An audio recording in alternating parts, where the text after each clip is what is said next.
Viewers, ఈరోజు నేను మీకు ఎంతోమందికి ఇష్టమైన రుచికరమైన పాయ చేసి చూపించబోతున్నానండి. పాయ అంటే ల్యాంబ్ లెగ్స్ అండి. ఇవి మార్కెట్లో ఇలా దొరుకుతాయి. వీటిని వాళ్ళు కాల్చి క్లీన్ చేసి మనకిస్తారు. మనం అలానే వదిలేయకుండా ఇంటికి తెచ్చాక 4-5 సార్లు బాగా కడిగి క్లీన్ చేసుకోవాలి. స్టవ్ పైన ఒక గిన్నెలో వాటర్ పెట్టి కొద్దిగా సాల్ట్ వేసి ఆల్రెడీ 4-5 టైమ్స్ ఫ్రెష్ వాటర్లో క్లీన్ చేసిన పాయాని ఈ వాటర్లో వేయాలి. వాటర్ బాగా బాయిల్ అవ్వాలండి.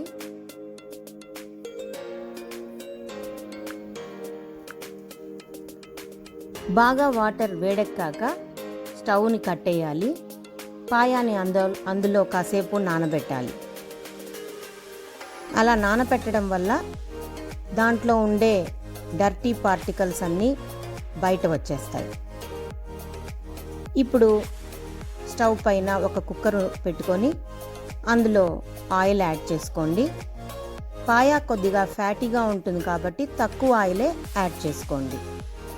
ఇప్పుడు అందులో గరం మసాలా దినుసులన్నీ వేయండి. లవంగాలు, యాలుకలు, చెక్క ఇలాంటివి. ఇప్పుడు కట్ చేసిన పచ్చిమిర్చి ముక్కల్ని అందులో వేసుకోండి.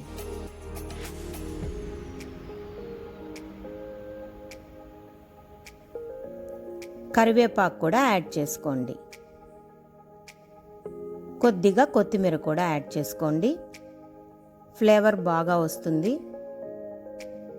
కాసేపు గరం మసాలా దినుసుల్ని వేగనిచ్చాక కట్ చేసిన ఉల్లిపాయ ముక్కలు వేసుకోండి.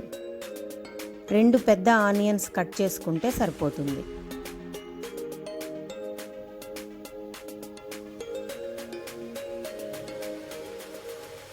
ఆనియన్స్ కాస్త బాగా వేగాలండి.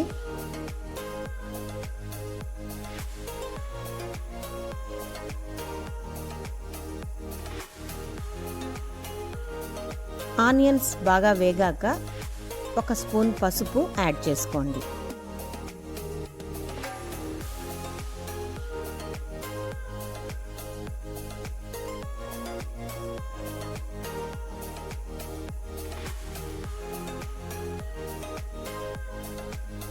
ఇప్పుడు కొద్దిగా సాల్ట్ కూడా యాడ్ చేస్తున్నాను. ఆనియన్స్ ఇంకా త్వరగా వేగిపోతాయి.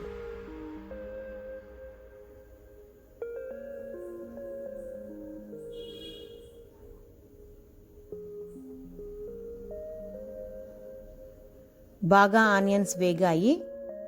ఇప్పుడు కట్ చేసిన టమోటో పీసెస్ వేసుకోండి. 2 టమోటాలు వేసుకోండి.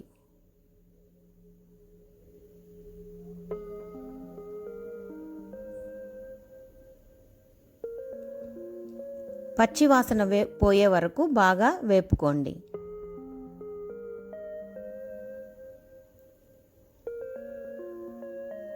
ఇప్పుడు 4 స్పూన్ల అల్లం వెల్లుల్లి పేస్ట్ని యాడ్ చేసుకోండి.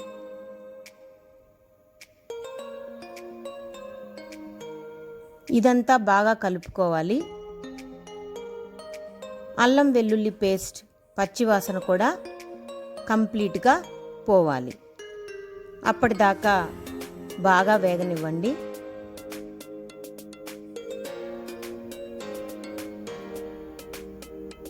ఇప్పుడు 2 స్పూన్ల కారం పొడి,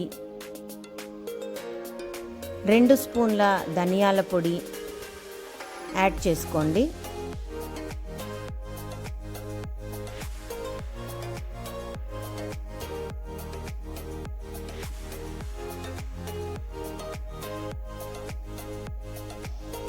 కొద్దిగా వాటర్ యాడ్ చేసుకోండి.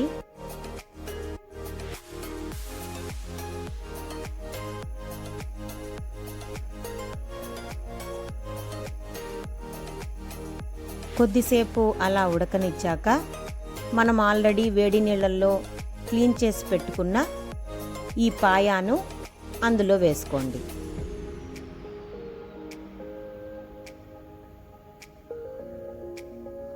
పాయ ఎప్పుడూ కొద్దిసేపు ఎక్కువగా ఉడకాలండి, అప్పుడే అవి మెత్తబడతాయి.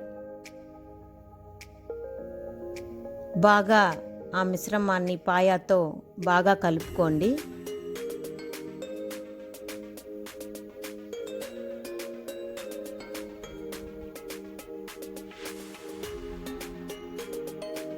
కొద్దిగా కొత్తిమీర యాడ్ చేశాను.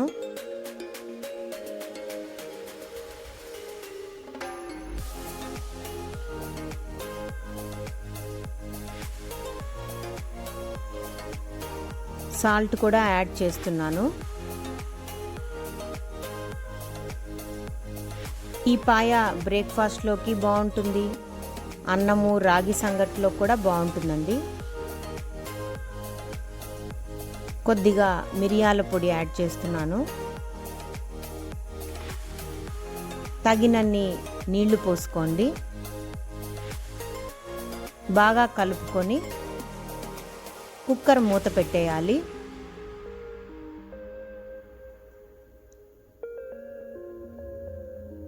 ఒక 8 నుంచి 9 విజిల్స్ వచ్చే వరకు అలాగే ఉడకనివ్వండి.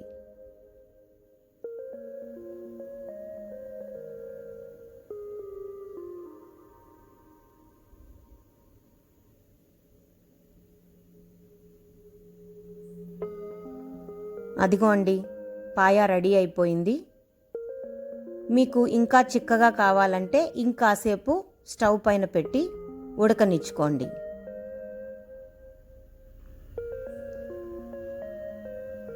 ఇప్పుడు నేను ఇది టిఫిన్లోకి తీసుకుంటున్నామండి. ఇడ్లీ పాయ రెడీ చేశాను. ఒకవైపు ఇడ్లీ, ఒకవైపు వేడివేడి పాయ. తప్పకుండా ఈ డిష్ ట్రై చేయండి. ఇష్టమైన వాళ్ళు నా రెసిపీని ఫాలో అవ్వండి. డెఫినెట్గా మీ అందరికీ నచ్చుతుంది. నా ఛానల్ మీకు నచ్చినట్లయితే నా ఛానల్ని సబ్స్క్రైబ్ చేసుకోండి, లైక్ చేసి షేర్ చేయండి, కామెంట్ చేయండి. నోటిఫికేషన్స్ కోసం బెల్ ఐకాన్ ప్రెస్ చేయండి. థ్యాంక్ యూ అండి. మళ్ళీ ఇంకొక రెసిపీతో కలుస్తాను. Signing off from mom's kitchen.